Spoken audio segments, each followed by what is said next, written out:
really dangerous dragons. And stories about brave and bold knights, haven't you? So friends, that's you judges. How can one lone knight defeat an enormous dragon all by himself? Good morning, judges, teachers, and friends. Well, listen to my story, and you'll be enlightened. Edward and the Dragon. Edward was the youngest knight in the kingdom. He was still pretty much a boy, but was known to be very brave and intelligent. One day, while riding through the mountains, he came across a huge cave. On entering it, he found an enormous, impressive castle. On nearing the castle, Edward heard the sound of voices. Without hesitating, he climbed over the castle walls and followed the voices. "Anybody here?" he asked. "Help! Help us!" came the response from inside. "We've been locked in here for years, serving the castle dragon." "Dragon?" thought Edward, just before an enormous flying flame almost roasted him alive.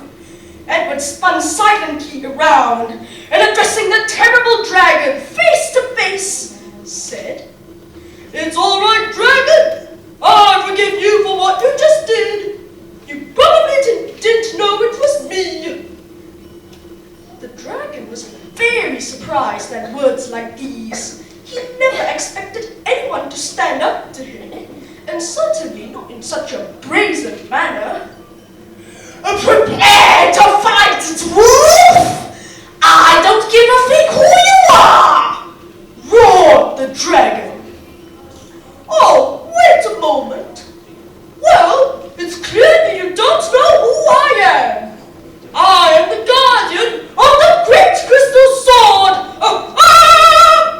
Replied Edward, who, before fighting, was capable of making all sorts of things up.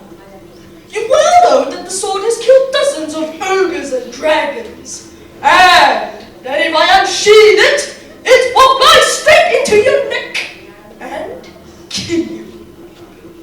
The dragon had never heard of such a sword, but this frightened him. He certainly didn't like the sound of something cutting his throat. Edward carried on talking. "In any case, I want to give you a chance to fight me. Let's travel to the other side of the world. Over there, there's a snow-covered mountain, and at the summit, there's a great tower. At the top of the tower, there's a golden cage where a wizard made this sword. There, the sword loses all its power.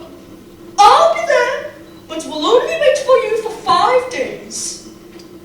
On saying that, Edward raised a cloud of dust and disappeared.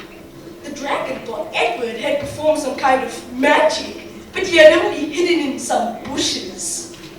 Wanting to fight with that impudent knight, the dragon quickly flew out of the cave towards the other side of the world. When Edward was sure that the dragon was far away, he came out of his hiding place, entered the castle, and set free all the prisoners inside.